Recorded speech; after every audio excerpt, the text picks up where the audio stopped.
Find the domain of the function y equals the square root of 9 minus x squared. We can't have a negative in the radical, so we need, in this case, for the inside, 9 minus x squared, to not be negative. We need this to be greater than or equal to 0. To solve this, let's factor up the left-hand side. So this says that 3 minus x times 3 plus x must be greater than or equal to 0. Now this will be equal to 0 if x equals 3 or x equals negative 3. Either one of those two will zero out the left-hand side. So what we can do here is draw a number line and put our critical values on here, negative 3 and positive 3, and then pick some test points.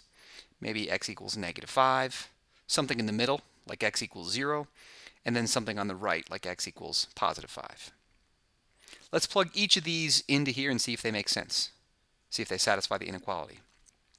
If we plug in x equals negative 5, well, if we square negative 5, we get 25. So 9 minus 25 is negative 14, and that is negative. That's not greater than 0. That means that we can't include any of these numbers over on the left. If we try x equals 0, plug 0 into here, you have 9 minus 0, which is positive 9.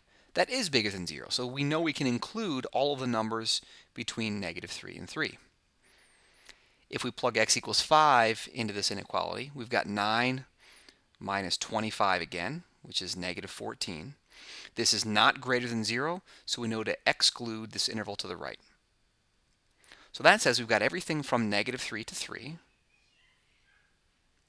And we're going to include both of the endpoints, because if we plug in x equals 3, that makes this equal to 0. And if we plug x equals negative 3, that makes this equal to 0. So we're going to include both of the endpoints. So the domain includes all numbers from negative 3 to 3.